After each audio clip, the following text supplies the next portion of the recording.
Four to. बात कर रहे थे बेटा ऑप्टिकल आइसोमर के बारे में, याद है सभी को? ऑप्टिकल आइसोमर क्या होते हैं? जो लाइट को रोटेट कर दे। दो तरह से रोटेशन होता है, डी और एल। क्लियर? जो क्लॉकवाइज रोटेट करे उनको हम डी कहेंगे, जो एंटी क्लॉकवाइज रोटेट करेंगे that is known as L isomer. ठीक है? तो वहां पे हमने रीजन भी डिस्कस किए थे। तो क्या रीजन था रोटेशन का? कायरलिटी और असिमेट्री और डिसिमेट्री। क्लियर? तो एक मॉलिक्यूल को हम कायरल कब कहेंगे? जब उसमें कोई भी सिमेट्री का एलिमेंट प्रेजेंट नहीं होगा, ना तो प्लेन ऑफ सिमेट्री होगी, ना सेंटर, ना एक्सिस ऑफ सिमेट्री। क्लियर? उसके बाद हमने एनेंटियोमर डिस्कस किया। What is enantiomer? That is non superimposable mirror images of each other. याद है सभी को? फिर हमने रेसिमिक मिक्सचर पढ़ा। रेसिमिक मिक्सचर क्या होता है? That is equimolar mixture of two enantiomer. Then now in today's lecture we will discuss some more topics, that is write down diastereomer. Diastereomer.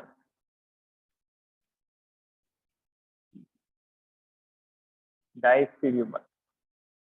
तो बेटा डाइस्टीरियोमर जो होते हैं वो नॉन मिरर इमेजेस होते हैं, वो आपस में एक दूसरे के मिरर इमेज नहीं होते हैं। Clear? Write down those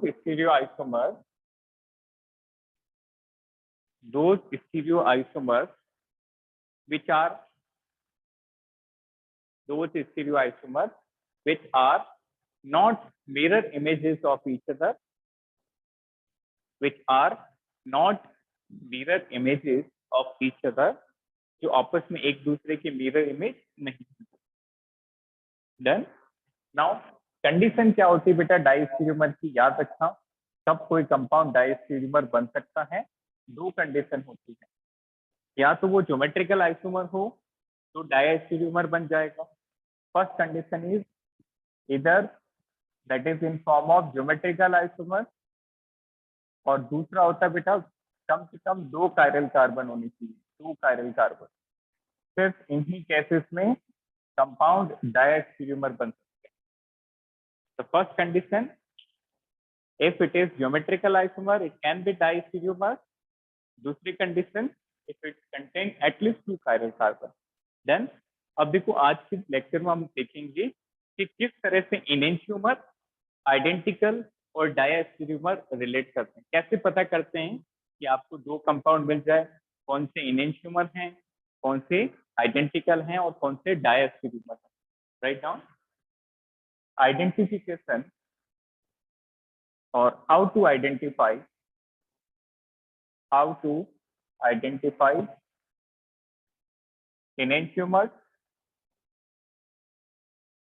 enantiomers comma diastereomers comma identical। ये कैसे पता करते हैं? इसमें बेटा आपको R और S कॉन्फ़िगरेशन काफी मदद करेगा। क्लियर? तो हमने लास्ट लेक्चर में RS कॉन्फ़िगरेशन निकालना सीखा था, इजंट इट? याद है सभी को? फोर्थ प्रायोरिटी ग्रुप वर्टिकल पे होगा, और यदि क्लॉकवाइज रोटेशन है तो R, otherwise S। Clear?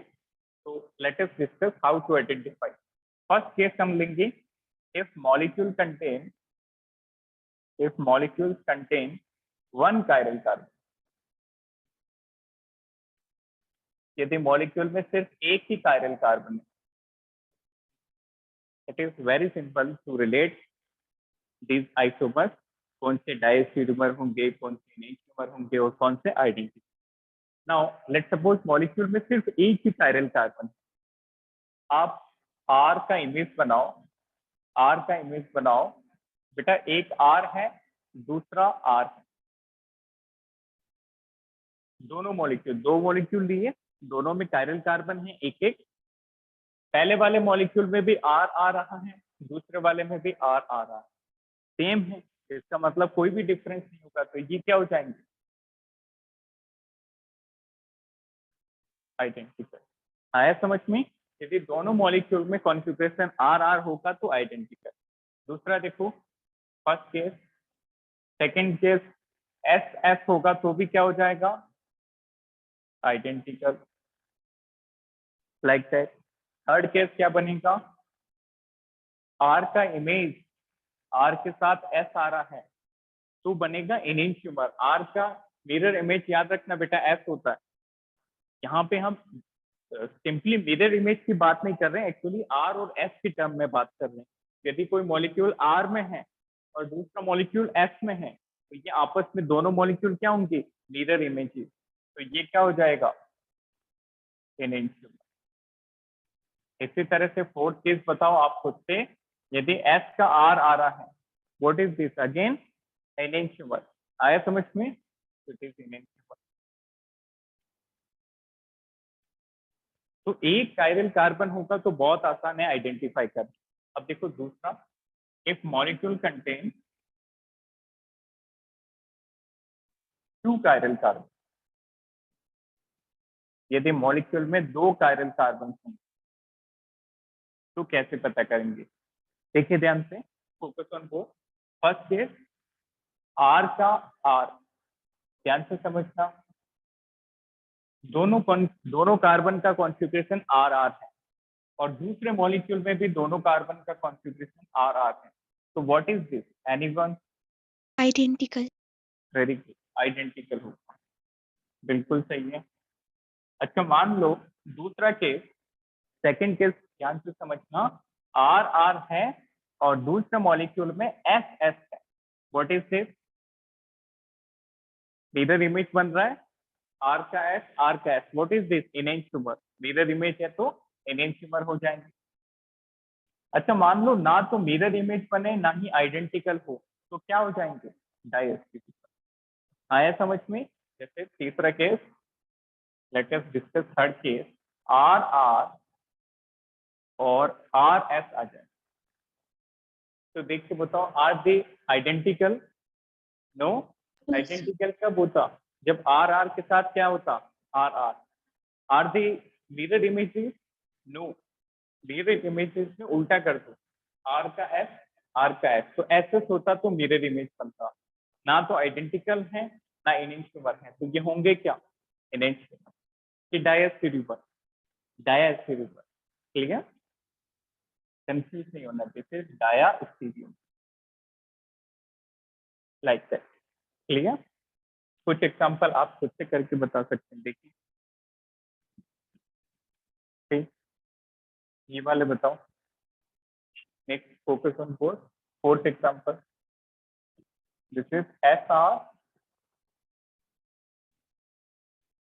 S S. Fifth example, R S S R.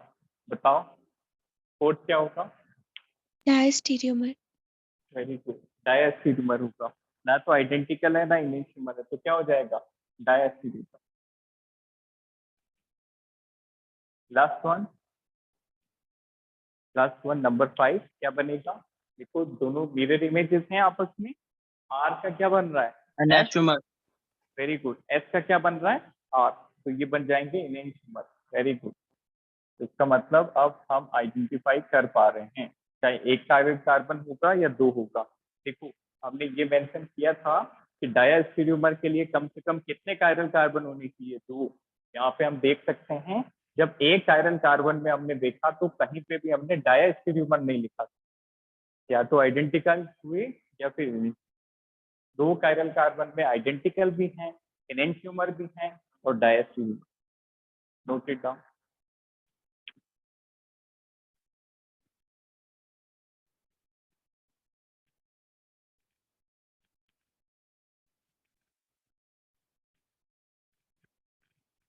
Done.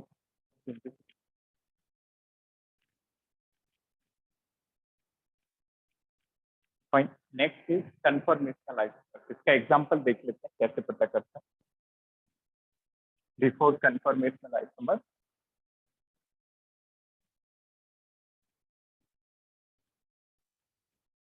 Right this example. देखिए ध्यान से, जैसे ये कंपाउंड है आपके पास, COH H CH3 CH2 CH3 और दूसरा ये है बेटा H CH3 CH2 CH3 CuH। पहले कॉन्फ़िगरेशन निकालो, फिर पता करेंगे। Calculate the configuration first. Tell me, पहले वाले में क्या आ रहा है configuration? Anyone? Very simple. First priority पे कौन रहेगा? CuH, ठीक है। सेकंड प्रायोरिटी पे CH2 CH3। Third priority, this is fourth priority.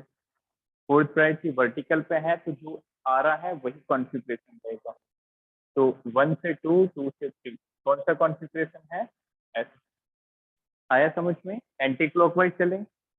इसमें बताओ 1 2 first priority, R, second priority, very good. Third priority, fourth priority. Again fourth priority vertical पे है, तो इसका मतलब जो आ रहा है वही रहेगा।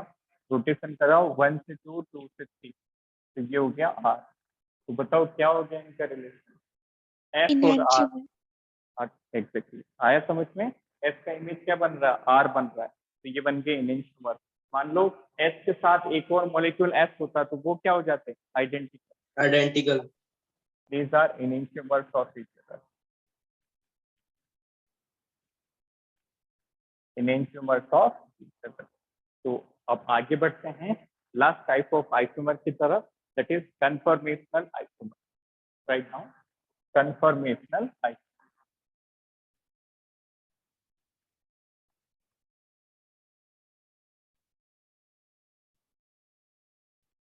Conformational isomer,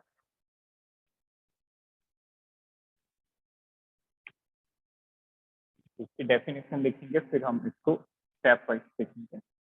write down conformational isomer. those isomers those isomers which are interconvertible, those isomers which are interconvertible to each other, those isomers which are interconvertible to each other by the rotation along single bond, by the rotation along single bond.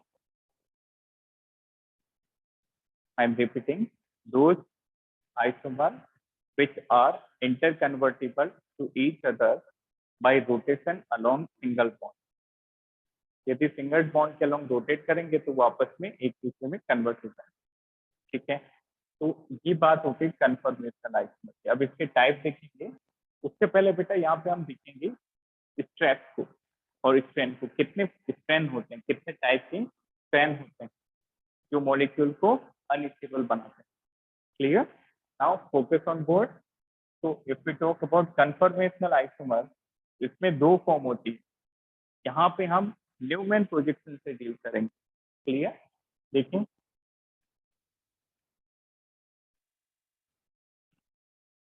Like that, इसको ध्यान से समझना बेटा। जैसे आपके पास एक molecule है ethane का। कौन सा मॉलिक्यूल है?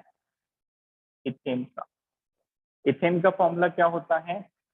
CH3 single bond CH2। इसमें दो कार्बन है, दोनों कार्बन से कितने हाइड्रोजन अटैच है? 3. क्लियर? एक कार्बन से 3 अटैच है। ठीक है, तो अब इस मॉलिक्यूल को न्यूमैन प्रोजेक्शन पे कैसे लाएंगे? है तो ये 3D मॉलिक्यूल, इसको 2D में कैसे बनाएंगे? ध्यान से समझना। ये वाला कार्बन ऑब्वियसली एक स्फेयर ही है, एक गोला होगा, स्फेयर है। ये भी एक स्फेयर है। इस स्फेयर पे कितने हाइड्रोजन मिलेंगे? 3। इस स्फेयर पे भी कितने हाइड्रोजन? 3। आया समझ में? अब देखो न्यूमैन कैसे बनाते हैं। ठीक, सबसे पहले आप एक सर्किल बनाओ। एग्जैक्टली इसके पीछे भी सर्कल है, क्योंकि जब यहाँ से देखेंगे तो अंदर वाला कार्बन नहीं दिखेगा, एक दिखेगा, क्योंकि कार्बन तो एक जैसे हैं, एक दूसरे को कवर कर लेंगे। तो जो बाहर वाले लाइन बना रहे हो, जो बड़ी वाली लाइंस बना रहे हो, ये बाहर वाले कार्बन के पीछे, और जो हम छोटी लाइंस बना रहे हैं ये अंदर वाले कार्बन के पीछे। आया समझ? 3 ग्रुप बाहर वाले के, 3 ग्रुप अंदर वाले के, और आपस में एक बॉन्ड बनाते हैं, ये वाला। क्लियर? तो जब एक ग्रुप दूसरे ग्रुप को एग्जैक्टली कवर कर देगा। नाउ जैसे ये बाहर का कार्बन है, ये अंदर का कार्बन है, इसके 3 हाइड्रोजन, इसके 3 हाइड्रोजन। आया समझ में? तो ये ग्रुप यदि इसको एग्जैक्टली कवर करना है तो इसको कहते हैं बेटा eclipse form. This is known as eclipse form. Eclipse form. और मान लो एक दूसरे को आपस में कवर नहीं कर रहे, मान लो ये भी तो हो सकता था, इसको रोटेट करवाओ, बाहर वाले को कभी भी चेंज नहीं करेंगे, अंदर वाले को घुमाएंगे। तो देखो अगला क्या बन जाता, 60 डिग्री पे रोटेट कराते तो क्या ये ग्रुप यहाँ पे आ जाता? आया समझ में? इस बार दोनों के बीच में आ गए, पहले एक दूसरे को कवर कर रहे थे, तो ये बन जाएगा स्टैगर्ड फॉर्म। ये समझ में आया सभी को? Any doubt in this? Any doubt? ये क्लियर हुआ नो कैसे सर। इक्लिप्स और स्टैगर्ड? Very simple. बस ये जो सर्कल्स हैं ये कार्बन हैं और ये इससे ग्रुप अटैच। ठीक है। नाउ तीन तरह के स्ट्रेन होते हैं, टाइप ऑफ रिपल्सन और टाइप ऑफ स्ट्रेन। तीन तरह के स्ट्रेन होंगे बेटा। पहला स्ट्रेन होता है torsional strain, this is torsional strain. दूसरा होता है वॉन्डरवॉल स्ट्रेन और तीसरा होता है angle strain. Torsional strain, van der Waals strain और एंगल स्ट्रेन। टॉर्शनल स्ट्रेन की बात करें तो ये बॉन्ड पेयर रिपल्सन के कारण आता है। जैसे मान लो ये बॉन्ड इसके पीछे है, तो इस केस में रिपल्सन ज्यादा होगा, एक दूसरे के पीछे हुआ तो। अब मान लो इसको हमने रोटेट कराया तो ये दूर चला जाएगा, रिपल्सन रिलेटिवली कम होगा। तो torsional strain is due to bond pair repulsion. तो बताओ टॉर्शनल स्ट्रेन आपको किसमें ज्यादा दिखता है, इक्लिप्स में या स्टैगर्ड? बॉन्ड कहाँ पे नजदीक है, इक्लिप्स में, इजंट इट? इक्लिप्स में टॉर्शनल स्ट्रेन ज्यादा होगा। Torsional strain is high in Eclipse. Staggered में टॉर्शनल स्ट्रेन क्या हो जाएगा, कम हो जाएगा, लो, क्योंकि बॉन्ड दूर चले गए। दूसरा होता है बेटा वॉन्डरवॉल स्ट्रेन। वॉन्डरवॉल स्ट्रेन होता है ड्यू टू बल्की ग्रुप, जब बड़े बड़े ग्रुप लगे होंगे तो वॉन्डरवॉल स्ट्रेन होगा। It is due to repulsion between bulky group.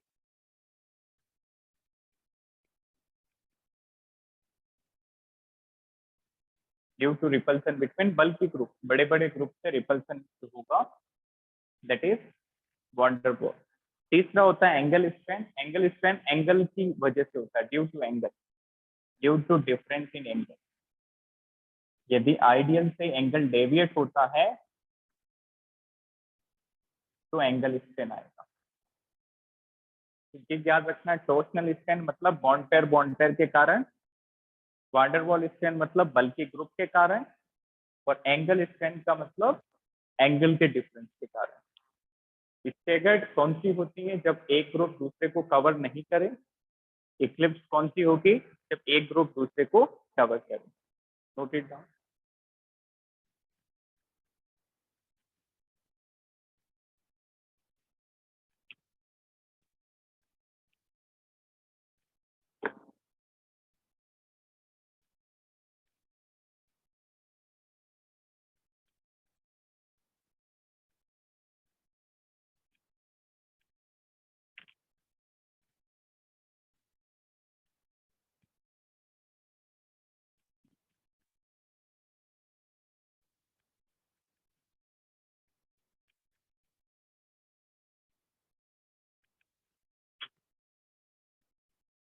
Now अब वन बाय वन हम कुछ कंपाउंड की कन्फॉर्मेशनल एनालिसिस देखेंगे, किस तरह से एक फॉर्म दूसरे फॉर्म में कन्वर्ट होता है।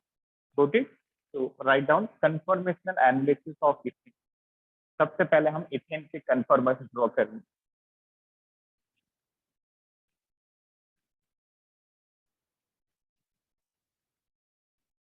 Right down conformational analysis of ethane.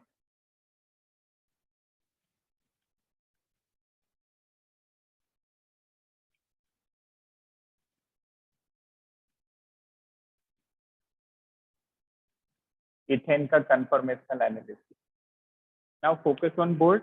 Ethane का स्ट्रक्चर बताओ, क्या फॉर्मूला होता है? CH3 single bond CH3, 2 carbon है और दोनों पे 3-3 हाइड्रोजन है। देखो सबसे पहले हम बनाएंगे इसका इक्लिप्स फॉर्म, इस तरह से ये सर्किल, बाहर वाले कार्बन के तीनों हाइड्रोजन और अंदर वाले कार्बन के तीनों हाइड्रोजन, इस तरह से पूरा सर्किल बनाओ पहले, लाइक दैट। तो ये कौन सी फॉर्म हुई? इक्लिप्स। अब बाहर वाले कार्बन को नहीं डिस्टर्ब करेंगे, अंदर वालों को 60 डिग्री पे रोटेट करवाएंगे। तो हमने क्या किया, इसको 60 डिग्री पे प्लस 60 डिग्री पे रोटेट किया, 60 डिग्री पे। तो बाहर वाला एज इट इज, अंदर वाला रोटेट हो जाएगा। तो ये हाइड्रोजन देखो बेटा 60 डिग्री से यहाँ पे आ जाएगा, फिर 60 डिग्री से यहाँ पे, अगेन 60 डिग्री, लाइक दैट। तो अगला क्या बना, बाहर वाला एज इट इज, बस अंदर वाले हाइड्रोजन को रोटेट किया। तो what is this? This is eclipse और staggered? Staggered. Staggered form. Very good. Again 60 degree rotation, again 60 degree पे रोटेट करो। तो बाहर वाला एज इट इज, अंदर वाला क्या होगा बेटा, वापस यहाँ पे आ जाएगा, ये वाला हाइड्रोजन यहाँ पे आ जाएगा और ये वाला पीछे। तो बताओ ये कौन सा बन गया? इक्लिप्स। Very good, Eclipse. इसका मतलब हर 60 डिग्री के रोटेशन पे इक्लिप्स और जो है स्टेगर्ड आपस में इंटर कन्वर्टिबल है, ठीक है। फिर 60 degree, again if you go for 60 degree, तो ये वाला हाइड्रोजन यहाँ पे आ जाएगा बीच में, like that, like that.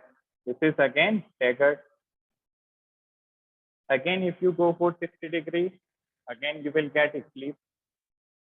Clear?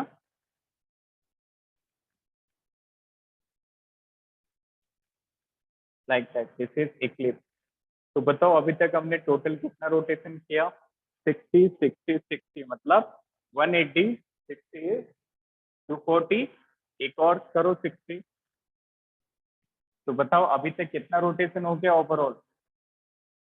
300। फिर से क्या बन गया? इक्लिप्स से staggered, this is staggered. Again 360 पर कराओगे तो फिर से वही मॉलिक्यूल बनता है। आया समझ में? Is it clear to all? 60 degree पे आपस में इंटर कन्वर्टिबल है, इक्लिप्स स्टेगर्ड बन गया, फिर इक्लिप्स बन गया, फिर स्टेगर्ड। तो देखो टोटल रोटेशन हमने कराया 60, 60, 120, 180, 240, 300, 360। तो फिर से वहीं पर पहुंच जाएंगे।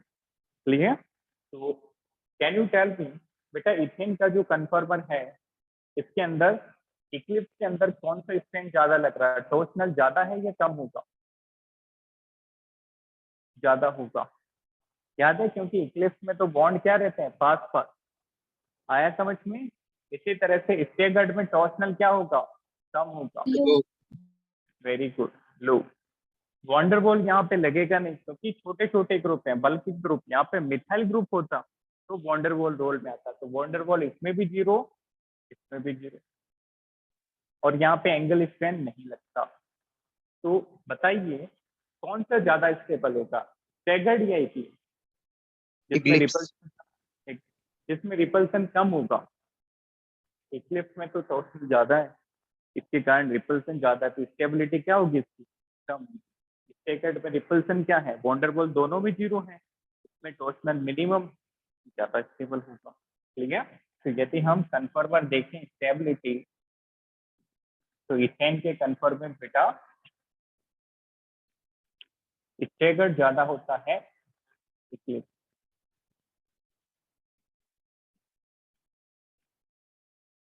Note it down. Throw this structure.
Done.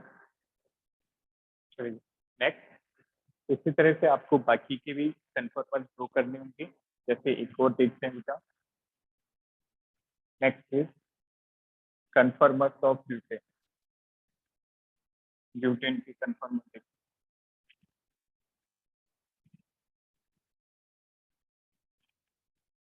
ठीक। ब्यूटेन में दिस इज ब्यूटेन। ब्यूटेन का मतलब 4 कार्बन। ध्यान से समझना है, यहाँ पे ज्यादा टाइप के कन्फर्मर बनेंगे। CH3, CH2, CH2, CH3। तो इसके 2 तरह के कन्फर्मर बन सकते हैं बेटा। नंबरिंग करो कार्बन की। This is 1, 2, 3, 4। So we can draw the conformer between first and second carbon, or we can draw the conformer between second and third. Third और फोर्थ में ऐसा ही बनेगा जैसा किसमें बनेगा, फर्स्ट और सेकंड में। isn't it? Similarity दिखती है। Now we will draw the C2 C3 conformer। C1 C2 आप खुद से ट्राई करना। ये दोनों कन्फर्मर इस बॉन्ड के अलोंग आप खुद से बनाना। We are going to form C2 C3 conformer. दूसरे और तीसरे बीच वाले कार्बन के कन्फर्मर बनाएंगे। Write down C2 C3 conformer of butane. पहले इसका एनालिसिस करो। C2 और C3 कहाँ पे हैं? ये C2 है, ये C3। बताओ C2 पे कौन कौन से ग्रुप लगे हैं? एनीवन? दूसरे कार्बन पे क्या है? 2 हाइड्रोजन है, एक मिथाइल ग्रुप लगा है। इसी तरह से बताओ C3 पे कौन से ग्रुप हैं? 2 हाइड्रोजन, मिथाइल। मिथाइल। ठीक है, 2 हाइड्रोजन। इस तरह से एनालिसिस करना होता है। अब बनाओ दोनों कार्बन को। तो ये बाहर का कार्बन है, ये इसके बॉन्ड है। 2 हाइड्रोजन, 2 हाइड्रोजन के साथ क्या है? एक मिथाइल। ये एक methyl, 2 hydrogen.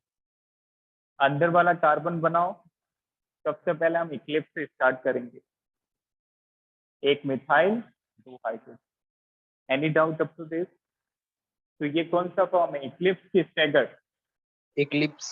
Eclipse. It is eclipse. ठीक है बेटा, यहाँ पे इक्लिप्स भी 2 तरह के हो जाएंगे और स्टैगर्ड भी 2 तरह के।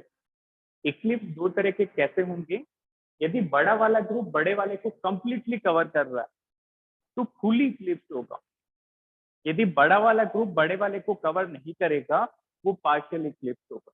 तो बताओ ये फुली है कि partially? Fully. Fully. Methyl methyl को कवर कर रहा है, तो this is fully Eclipse. Fully Eclipse. अच्छा, अब 60 डिग्री पे रोटेशन करके सारे कन्फर्मर बनाने, फिर सबकी स्टेबिलिटी कंपेयर करके। मिथाइल अंदर वाले कार्बन को रोटेट किया,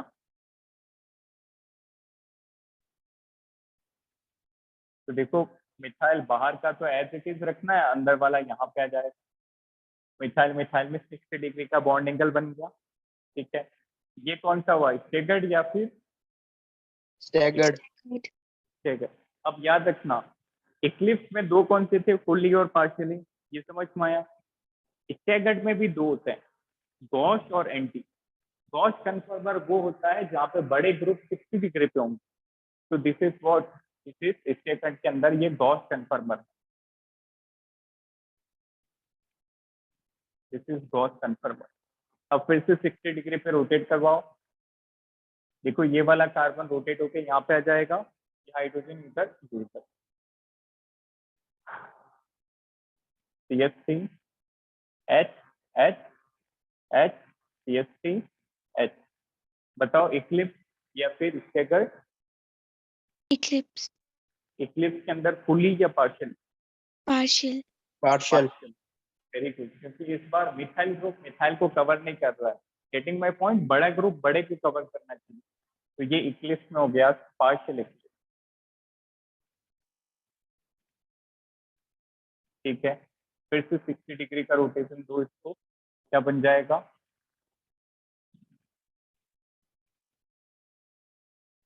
ये CH3 यहाँ पे आ जाएगा, बाहर वाला CH3 एज इट इज, यहाँ पे हाइड्रोजन।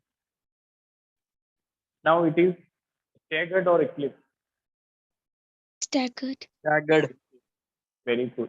स्टैगर्ड में बेटा बल्कि ग्रुप 60 डिग्री पे होंगे तो हम उसको गॉस कहेंगे, बल्कि ग्रुप 180 डिग्री पे होंगे। देखो दोनों ऑपोजिट आ गए। तो हम इसको कहेंगे एंटी कन्फर्मर, एंटी हो गए तो इट इज स्टैगर्ड का दूसरा टाइप हो गया एंटी।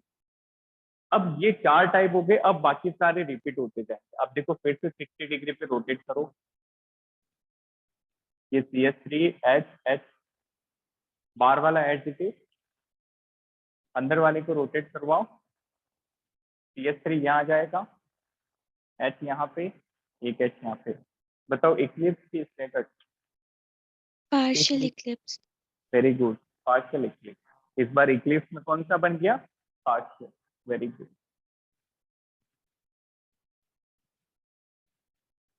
फिर से 60 डिग्री कराओ, ये वाला मिथाइल यहाँ पे, हाइड्रोजन बीच में, बाहर वाला तो एज इट इज रखना है और अंदर वाला मिथाइल यहाँ पे आ जाएगा 60 डिग्री रोटेशन के बाद। दिस इज मिथाइल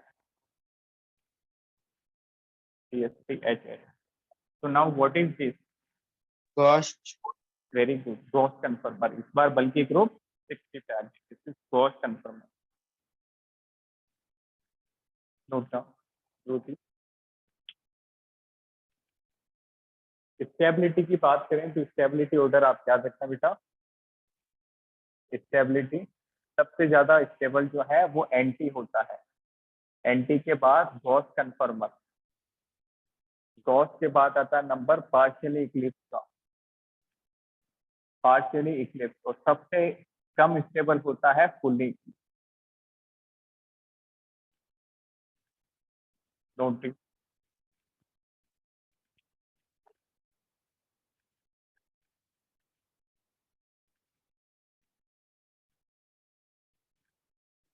नोट करो।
Take a screenshot. Now last topic is conformation analysis of cyclic compound, cyclic conformer कैसे बनता है?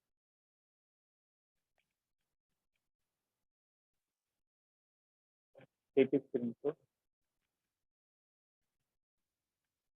देखो बेटा साइक्लिक कंपाउंड, ये सारे साइक्लिक मीन्स हैं, चाहे इथेन की बात करें या फिर ब्यूटेन की बात करें। Now we are going to discuss same analysis for cyclic compound.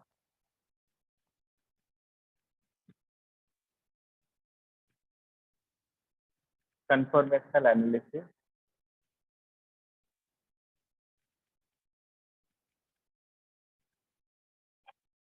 Of cyclic compound.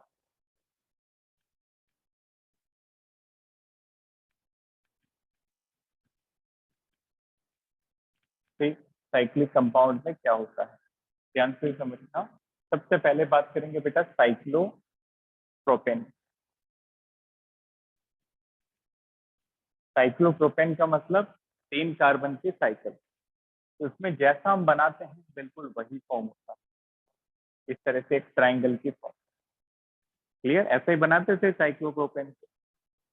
Second हम डिस्कस करेंगे बेटा साइक्लोब्यूटेन। इसका मतलब क्या हुआ? 4 कार्बन का साइक्लिक स्ट्रक्चर, तो हमने अभी तक इसको इस तरह से बनाया। क्लियर, बट ये असल में ऐसे एग्जिस्ट नहीं करता, ये बैंड फॉर्म में एग्जिस्ट करता है। ऐसे, दिस इज बैंड स्ट्रक्चर, याद रहेगा सभी को। This is not the actual structure of cyclobutane, this is actual. Next, third, cyclopentane. Cyclopentane, cyclopentane को कैसे बनाया हमने, 5 कार्बन की रिंग ऐसे पेंटागन की फॉर्म में, बट ये भी इसका एक्चुअल स्ट्रक्चर नहीं है। इसका जो एक्चुअल स्ट्रक्चर होता है that is half envelope, half envelope. इसका मतलब क्या हुआ, ध्यान से समझना। जैसे आपके पास एनवलप है, उस एनवलप को एक को तो नीचे ही रखो और दूसरे को खोल दो, कुछ ऐसा ही बनेगा। ये वाला ट्राइंगल खोल दिया और एक अंदर का अंदर है, आया समझ में। Next and last which we have to remember is cyclohexane. Cyclohexane हम अभी तक कैसे बना रखे, 6 मेंबर की ring like that, but actually this is not the structure of cyclohexane. इसकी 2 फॉर्म होती है, चेयर फॉर्म और बोट फॉर्म, ठीक है। ये जो 6 कार्बन हैं ये या तो चेयर की फॉर्म में एग्जिस्ट करेंगे या बोट की फॉर्म में। अब समझो,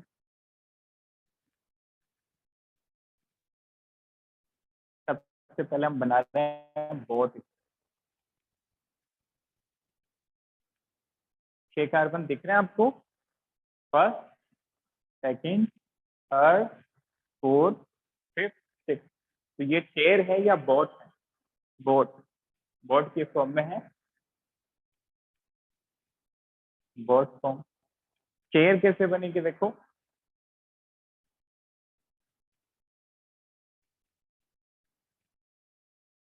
this is the chair form.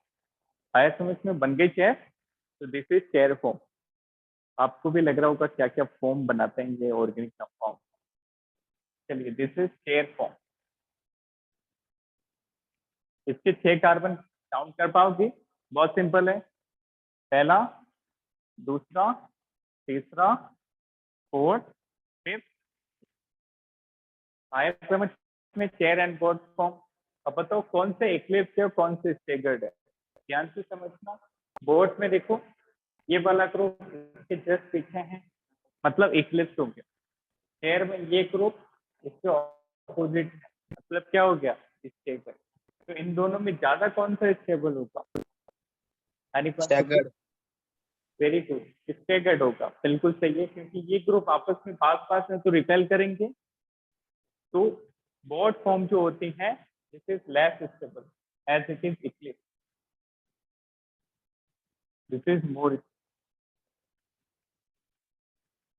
note it down, yes, yes, that is anti position in staggered, this is anti, good.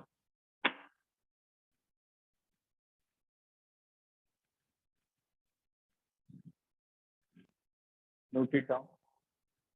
तो ये याद रखने बेटा कि किस फॉर्म में एग्जिस्ट करते हैं। Cyclopropane as it is, cyclobutane bent form में बनाता है, cyclopentane half envelope, cyclo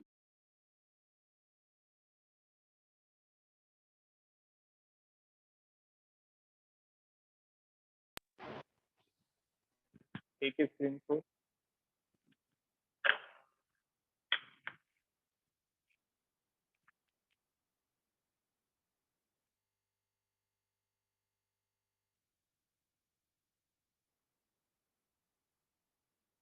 any doubt up to this, anyone?